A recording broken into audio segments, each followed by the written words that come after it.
Cette émission est rendue possible grâce à la famille des partenaires de l'Église de la Victoire.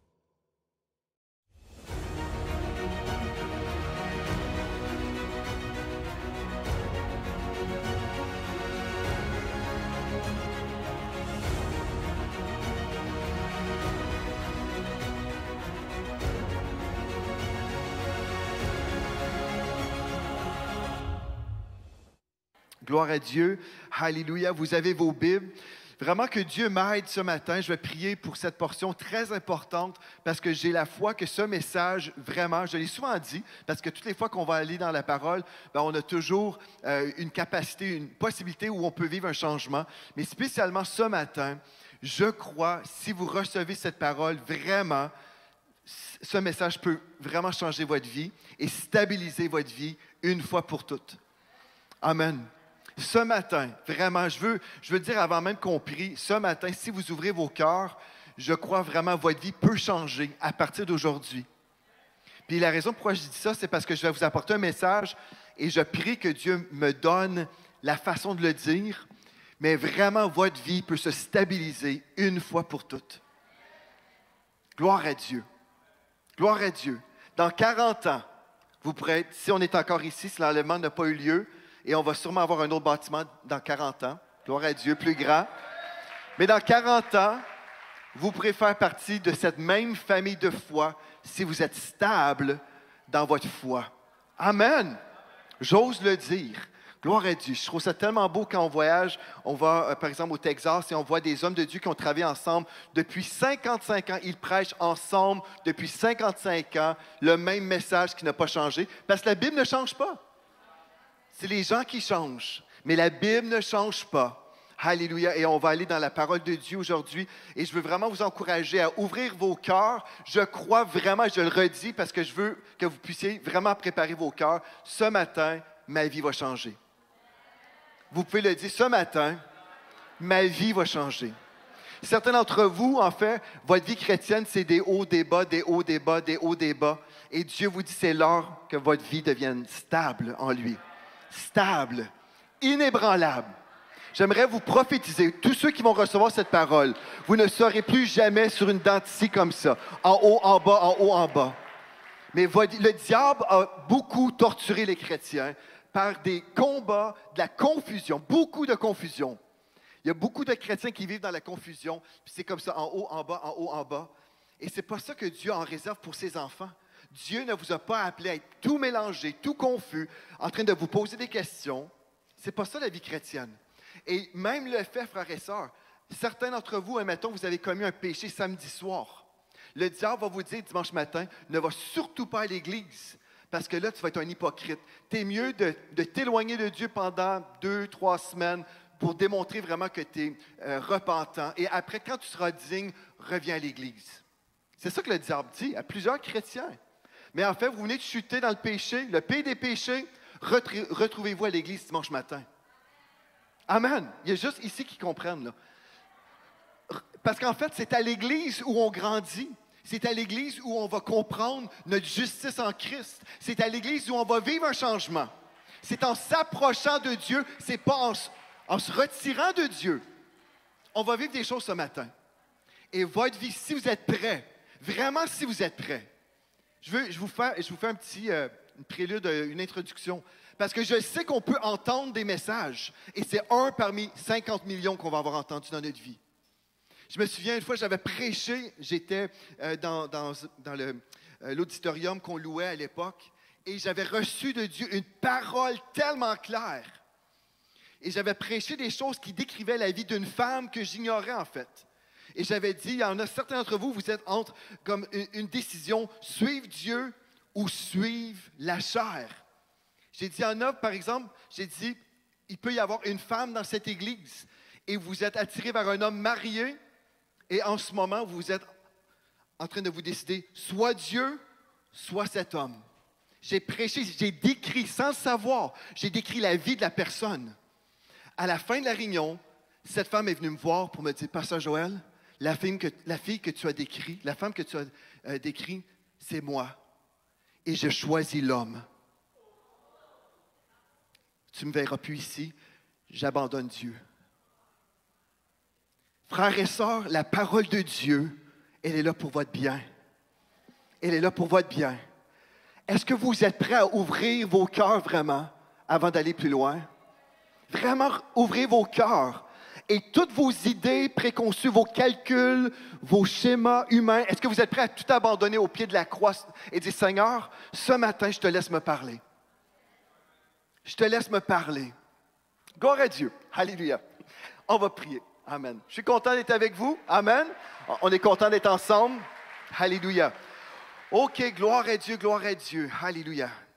Père éternel, on vient devant toi, Seigneur. On te remercie pour ta parole qui dit toujours la vérité.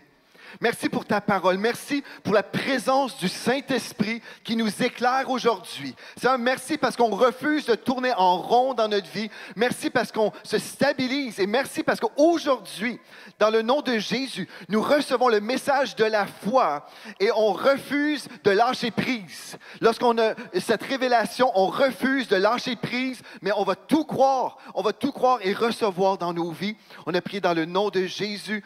Amen et Amen. Gloire à Dieu. Alléluia. On va aller ensemble dans 1 Jean chapitre 5 au verset 4. 1 Jean chapitre 5 au verset 4. Je vais lire des versets que vous connaissez et vraiment que le Saint-Esprit m'aide aujourd'hui à vous apporter cette parole. Je veux vraiment le livrer avec le cœur de Dieu, que Dieu m'aide parce que je veux vraiment que vous puissiez bénéficier de cette parole qui peut vraiment changer vos vies. 1 Jean 5, 4 nous dit « Tout ce qui est né de Dieu triomphe du monde et la victoire qui triomphe du monde, c'est notre foi. » Amen. Gloire à Dieu. Je vais redire, tout ce qui est né de Dieu. Est-ce que vous êtes né de Dieu, frères et sœurs? Né de Dieu, ça veut dire que vous avez reçu Jésus-Christ comme votre Seigneur et votre Sauveur. Il est le maître de votre vie. Vous êtes passé de la mort à la vie. Vous êtes une nouvelle créature en Jésus-Christ. Vous avez vécu le miracle de la nouvelle naissance. Amen. Donc, puisque vous êtes un enfant de Dieu, pas parce que vous avez fait quelque chose pour le mériter, mais vous avez reçu Jésus par grâce, vous êtes né de Dieu, vous êtes un enfant de Dieu, vous avez été adopté dans sa famille royale. Vous êtes tous d'accord? Donc, ça, c'est vous. Tout ce qui est né de Dieu, donc tous ceux ici qui sont nés de Dieu, si vous n'êtes pas encore né de Dieu, vous pourrez naître de l'Esprit aujourd'hui, on va vous dire comment faire. Mais tout ce qui est né de Dieu triomphe du monde et la victoire qui triomphe du monde, c'est notre foi. Et la victoire qui triomphe du monde, c'est quoi? C'est notre foi. Amen.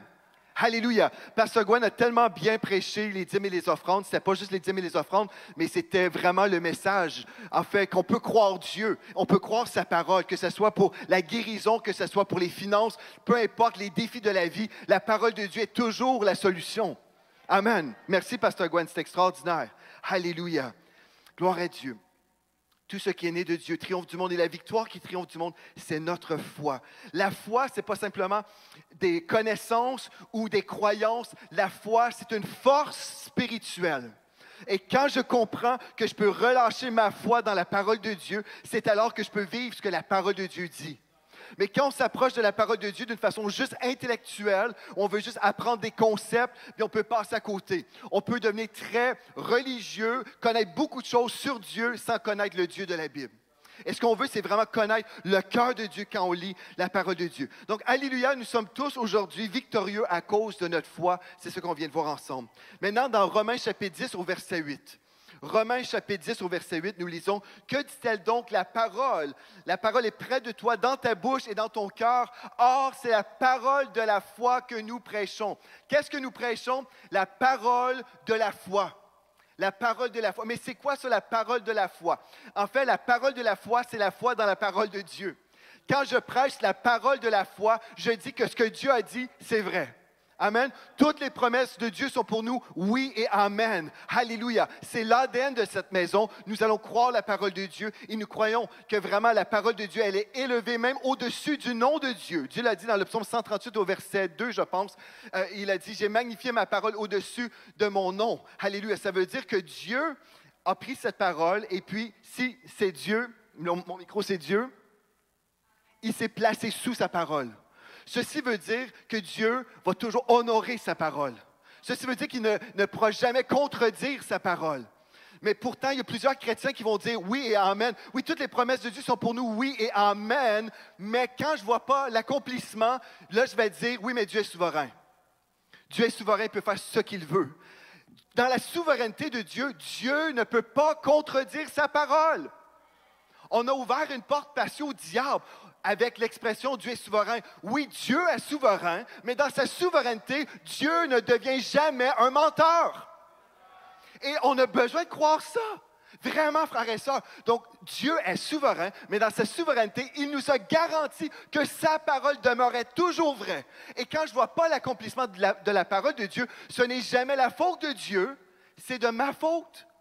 Amen. Et ce n'est pas que Dieu a dit non à sa parole d'un seul coup. Est-ce que je prêche à la bonne Église? Dieu ne change jamais d'avis. Il ne dira jamais, ben oui, je vous ai fait cette promesse, mais au final, puisque je suis souverain, vous ne pouvez pas compter sur moi à ce niveau-là. Mais on a cru ça dans nos églises et on veut revenir à la parole de Dieu. Amen. Alléluia. Donc, aujourd'hui, non seulement nous avons cette victoire en Jésus-Christ, mais nous sommes aussi une église, parole de foi. C'est important de le savoir. Quelle sorte d'église? On n'est pas lié aux étiquettes, mais on doit savoir qui nous sommes. Et je vais vous dire pourquoi. Parce que notre ADN spirituel va changer toute notre vie. L'ADN que vous avez reçu de vos parents vous donne un héritage dans le monde naturel. Et l'ADN qu'on reçoit dans le monde de l'esprit nous donne aussi un héritage. Amen. Si je suis malade et je vais voir pasteur Gwen et je lui dis « Prie pour moi », je crois, en fait, il va avoir la foi pour ma guérison. Mais j'ai connu un frère qui me disait « J'ai des problèmes dans mon corps, je vais aller demander à mes pasteurs de moins d'huile, m'accorder l'onction d'huile pour la guérison. » Et il venait de me dire que ces pasteurs ne croyaient pas dans la guérison. J'ai dit « Mais tu t'en vas leur demander de prier pour toi? » « Oui. » « Mais tu viens de me dire qu'ils ne croient pas là-dedans? » « Oui. » Voyez-vous? On ne peut pas recevoir quand il n'y a pas de foi. La foi doit être rattachée à la parole de Dieu. On fait des principes. Ben là, la Bible dit d'aller voir les anciens de l'Église. Oui, mais c'est des anciens qui croient à la Bible. C'est des anciens qui croient que tu peux guérir quand on va prier pour toi. Est-ce que vous me suivez ce matin? OK. Donc, l'ADN spirituel est hyper important. C'est tellement important. C'est important dans le monde naturel et c'est important dans le monde spirituel. Donc ici, nous sommes une église parole de foi, il faut le savoir. Donc, qu'est-ce que ça veut dire? Ça veut dire qu'on refuse les traditions humaines. Toute tradition qui s'oppose à la parole de Dieu, même si la majorité croit la tradition, ici, on va dire non. Parce que ce n'est pas la majorité qui compte, c'est ce que Dieu a dit. Parce qu'avec Dieu, on est toujours majoritaire. Alléluia. Nous refusons les messages de doute. Toutes les fois, on lit la parole et on entend « Oui, mais peut-être pas pour toi ». Non, on ne va pas vous prêcher ça ici. On ne vous dira pas « Oui, mais Dieu a fait tellement de belles promesses, mais ils ne sont pas toujours oui et amen, c'est oui de temps en temps ». On n'entendra pas ça ici. Et ce que je suis en train de dire, ce n'est pas du tout pour dire en fait qu'on est meilleur qu'ailleurs. Que toutes les églises de la planète croient la parole. Mais moi, je veux vous aider à comprendre qui nous sommes. Amen. Pourquoi? Parce que quand on sait qui nous sommes et on connaît exactement aussi les promesses de Dieu, on peut être totalement engagé dans notre foi et littéralement vivre les paroles de Dieu. On peut les vivre. On peut être comme un chien qui a mordu son os et qui ne lâche pas prise. Amen. Que vous puissiez avoir l'onction du bulldog ce matin. Que vous puissiez voir cette image. Dieu vous appelle à devenir un bulldog de la foi. En anglais, on appelle ça bulldog faith. Bulldog faith, ça veut dire on va mordre dans un os et on ne laissera pas cet os partir parce que c'est à nous. On ne laissera pas personne nous voler. Gloire à Dieu. Alléluia. Nous refusons également les messages anti-grâce de la condamnation. Alléluia. Pourquoi? Parce que nous croyons la parole de Dieu. Malgré tout ça, malgré le fait, OK, nous sommes victorieux en Jésus-Christ, oui, nous avons le message de la foi, qui est toutes les promesses de Dieu qui sont pour nous, oui, amen. Avez-vous déjà été tentés, frères et sœurs, de lâcher prise? Avez-vous déjà été tentés d'abandonner parce que c'était trop difficile? Vous pouvez avoir les meilleurs messages au monde, vous pouvez connaître la vérité de la parole de Dieu, mais avez-vous déjà eu le goût de tout abandonner parce que la tempête était trop forte? Avez-vous déjà eu le goût? On peut être dans des très belles réunions, on peut avoir des messages qui sont vrais, on peut entendre la parole de foi. Et pourtant, tout comme Pasteur Gwen a mentionné, étant dans une église comme ça, son épouse a été attaquée avec une maladie mortelle. C'est pas le fun, ça. Et des fois, on s'imagine, parce qu'eux sont pasteurs ou parce qu'eux, ils prêchent la vérité, bien, ils ne vont jamais vivre des attaques. Détrompez-vous, en fait. Le moment que vous commencez à prêcher une vérité qui n'est pas prêchée forcément partout, vous allez être certain que le diable va tout faire pour annuler ce message en détruisant les porte-paroles. Amen. Si vous dites, ben moi, Pasteur Joël, j'en ai pas de problème avec le diable, bien peut-être c'est parce que vous êtes avec lui. Parce que quand vous êtes en opposition au royaume des ténèbres, vous allez vivre de l'opposition. Amen. Amen. Donc, on est ensemble, mais ici, on est tous dans la lumière, on est tous avec Dieu. Amen. OK, gloire à Dieu. Alléluia. Gloire à Dieu. Avez-vous déjà été tenté ou est-ce que vous êtes déjà trouvé au milieu des tribulations, des épreuves, des détresses ou même des frustrations en tant que chrétien? Si vous dites oui, vous êtes à la bonne place. Parce qu'on va lire ce que Jésus nous a dit dans Jean 16, verset 33. Jean 16, 33. Alléluia. Ce matin, je vous rappelle, vous êtes dans un moment de transformation. Si vous voulez, quand vous allez voir un chiro, moi je visite pas des chiros, j'aime mieux des ostéos. Que Dieu bénisse les chiros et les ostéos, tout le monde qui veulent aider. Alléluia. Mais juste pour vous dire, quand vous êtes dans un traitement, vous devez accepter le traitement. Amen. Si votre chiro vous dit, ben monsieur, vous devez vous pencher. Non, je ne bougerai pas. Oui, mais vous avez mal? Oui, j'ai mal. Essayez autrement. Ça ne marchera pas. On va laisser le Saint-Esprit nous parler aujourd'hui. Amen. Alléluia, gloire à Dieu. Jean 16, 33. Je vous ai dit ces choses. C'est Jésus qui parlait. Okay? Il nous a avertis. Il a averti ses disciples, mais il nous avertit, nous aussi, aujourd'hui. Je vous ai dit ces choses afin que vous ayez la paix en moi. Donc, Jésus est tellement merveilleux, il veut qu'on vive dans la paix. J'aime ça, moi, la paix. Vous aurez des tribulations dans le monde, mais prenez courage, j'ai vaincu le monde. Remarquez que Jésus a dit ça avant même la crucifixion, avant même la résurrection, parce que Jésus est en dehors du temps. J'aime trop. Il a parlé d'une façon prophétique et ce texte nous concerne aujourd'hui. Maintenant, je vais vous lire ce texte dans la version Amplified ou amplifiée, une version anglophone que je vais vous lire maintenant. Et vous allez voir, en fait, dans le grec, en français ou même en anglais, la langue n'est pas aussi riche que si on lisait en grec, par exemple. Donc, ce qu'on veut lire maintenant, c'est vraiment ce texte qui a été amplifié selon les sens des textes originaux. Donc, on lit dans Jean 16, 33, « Je vous ai dit ces choses, Jésus dit, je vous ai dit ces choses, afin que vous ayez en moi la paix et la confiance parfaite. » La paix et la confiance parfaite. Ça, c'est bien, c'est merveilleux, c'est glorieux. C'est ça que je veux vivre dans ma vie, moi. La paix et une confiance parfaite. Dans le monde, vous aurez des tribulations, des épreuves, de la détresse et des frustrations. Est-ce que je vais le relire? Jésus a dit, dans le monde, vous aurez des tribulations, des épreuves, de la détresse et des frustrations. Mais, dites mais, prenez courage, soyez confiants, certains, car j'ai vaincu le monde. Qu'est-ce que ça veut dire, j'ai vaincu le monde? Alléluia! J'ai vaincu le monde. Jésus a dit, en fait, dans la version Amplified, en parlant du monde, je l'ai privé du pouvoir de vous faire du mal. Et je l'ai conquis pour vous. Gloire à Dieu! Je l'ai privé du pouvoir de vous faire du mal. Donc, vous avez le pire rapport et Jésus a dit, j'ai privé à ce rapport de vous faire du mal. Et je l'ai conquis pour vous. C'est alors qu'on peut vivre dans la paix et la confiance parfaite parce qu'on regarde au Seigneur et sa parole est en autorité sur nos vies et sa parole change tout en fait. Alléluia. Donc, Jésus nous avait avertis et il nous a encouragés en même temps. Mais quoi faire devant ma réalité, Pasteur Joël? OK, on a parlé de la réalité de notre sœur Magali, mais pour votre réalité, je ne connais pas votre défi, je ne connais pas votre problème, mais Dieu connaît votre problème. Et quoi faire dans votre situation maintenant? Quoi faire? Je vais vous dire exactement en 4 points, rapidement, parce que c'est juste le début. Alléluia. Gloire à Dieu, gloire à Dieu. La première chose, je dois croire dans la bonté de Dieu. Je dois croire dans la bonté de Dieu si je vais vivre les promesses de Dieu. Si je vais être ce chrétien du bulldog, celui qui a la foi du bulldog, la foi qui ne lâche jamais prise, cette foi qui va toujours persévérer. Je dois croire dans la bonté de Dieu. Donc, au final, j'ai besoin d'avoir cette révélation que mon Dieu est bon. Amen. Mon Dieu, il est bon pour moi. Alléluia, il est bon. Et dans Jérémie 32, verset 40, c'est tellement extraordinaire quand on comprend que nous avons une alliance éternelle avec notre Dieu. Une alliance. Dieu ne pourra pas se contredire. nous lisons dans Jérémie 32, 40, « Je traiterai avec eux, en parlant du peuple de Dieu, une alliance éternelle. Je ne me détournerai plus d'eux. Je leur ferai du bien et je mettrai ma crainte dans leur cœur afin qu'ils ne s'éloignent pas de moi. » Donc déjà, croyez que Dieu est bon.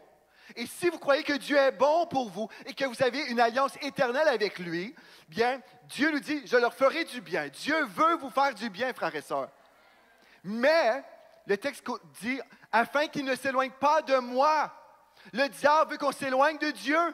Il veut qu'on le quitte quand on a un problème. Il y a des gens, quand ils vivent un problème, ils se détournent de Dieu. Il y en a, c'est leur réaction. Ça va mal, donc je me détourne de Dieu. Mais tu te détournes de celui qui veut t'aider. Tu te détournes de ta source, de ta solution. Non, quand ça va mal, cours vers Dieu. L'Église ouvre les portes à 9 h. Sois là à 7 h le matin. J'ai hâte que ça ouvre parce que c'est ma place de miracle, c'est ma place de délivrance. Vous êtes malade dans votre corps, bien venez à l'Église. Parce que c'est là où l'onction de guérison coule. Alléluia! Gloire à Dieu. Croyez que Dieu est bon. Le psaume 27, verset 13, dans la version King James, nous lisons « Je me serais évanoui si je n'avais pas cru voir la bonté du Seigneur dans la terre des vivants. » C'est ça que ça veut dire. Je peux m'évanouir si je perds le focus que Dieu est bon, si je perds le focus que Dieu a quelque chose pour moi. Voyez-vous, je vais relire. « Je me serais évanoui si je n'avais cru voir la bonté du Seigneur dans la terre des vivants. » Est-ce que Dieu est bon? Dieu est bon. Mais si je perds cette vision que Dieu est bon, je peux m'évanouir. Et je dis, c'est trop dur, la tempête est trop forte. Mais quand je sais que Dieu est bon et je sais que Dieu va prendre soin de moi et je sais que les miracles sont pour moi aujourd'hui et le Dieu qui a guéri ma soeur, c'est le Dieu qui m'a guéri. Alléluia! Le Dieu qui a secouru mon frère, c'est le même Dieu qui va me secourir. J'ai la conviction que Dieu est bon et je ne lâcherai pas prise lorsque Dieu me donne cet os. J'ai un os aujourd'hui dans ma bouche et il n'y a personne qui va me l'enlever. Alléluia. Même les théologiens qui vont nous dire, non, mais le bonheur et la grâce ne seront pas avec vous tous les jours de votre vie, parce qu'on a des hauts et des bas. Arrière de moi, Satan. Peu importe le titre, on met un DR point devant votre nom. Si vous contredisez Dieu, je vais croire Dieu. Amen. Oui, le bonheur, comme Pasteur Gwen a prêché la semaine passée, oui, le bonheur et la grâce m'accompagneront tous les jours de ma vie. Ça, c'est mon os. Alléluia. Gloire à Dieu. Deuxième chose, donc je dois croire, la première chose, je dois croire à la bonté de Dieu. Croyez-vous à la bonté de Dieu? Amen. Deuxième chose, je dois persévérer dans la foi malgré la pression. Je dois persévérer dans la foi malgré la pression. Peut-être que vous êtes dans une tempête, peut-être qu'il y a un vent qui est fort et vous essayez d'avancer et on dirait toute l'opposition du royaume des ténèbres est contre vous. Je dois persévérer dans la foi malgré la pression. Hébreux 11, verset 6, nous lisons « Or, sans la foi, dites sans la foi, il est impossible de lui être agréable, car il faut, dites il faut, que celui qui s'approche de Dieu, numéro 1, croit que Dieu existe, mais ce n'est pas assez juste croire que Dieu existe, il faut croire à la deuxième partie, qu'il est le rémunérateur ou celui qui récompense ceux qui le cherchent. » Donc, le diable ne veut pas qu'on cherche Dieu. Il ne veut pas qu'on comprenne que Dieu va nous récompenser pour notre foi. Non, il ne veut pas rien de ça. Il veut juste qu'on croit que Dieu existe parce que, savez-vous, même le diable croit que Dieu existe. Les démons croient que Dieu existe et ils tremblent, mais ils ne font pas partie de notre armée des victorieux. Donc, on veut croire que Dieu existe et qu'il est celui qui va récompenser notre foi. Amen. Alléluia. Donc, ça, c'est la deuxième chose. Je dois persévérer dans la foi malgré la pression. Hébreux 10, 38 nous dit... Mon juste vivra par la foi. Ça, c'est la façon que chaque enfant de Dieu est supposé de vivre. Vivre par la foi. Mon juste vivra par la foi. Mais, dites mais s'il se retire de quoi? De la foi.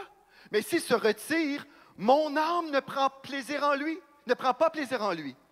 Donc, Dieu veut, pour qu'on lui fasse plaisir, qu'on demeure constant dans la foi. Lundi, mardi, mercredi, jeudi, vendredi, samedi, dimanche, lundi, ça recommence. Constant dans la foi. Constant. Mon juste vivra par la foi. Ce n'est pas mon juste visitera la foi de temps en temps. C'est mon juste vivra. C'est la façon qu'on vit tous les jours de notre vie. Amen. Donc, abandonner n'est pas une option. Abandonner n'est pas une option. Vous êtes bénis par les messages révolutionnaires de l'Église de la Victoire. Prenez part à cette œuvre qui transforme des milliers de foyers en visitant dès aujourd'hui semer.ca. Devenez un partenaire mensuel ou un bâtisseur ou paramétrez vos dons de façon automatique en toute discrétion et sécurité. 100% de ce que vous semez sert à annoncer l'Évangile. Merci de croire avec nous. Semer.ca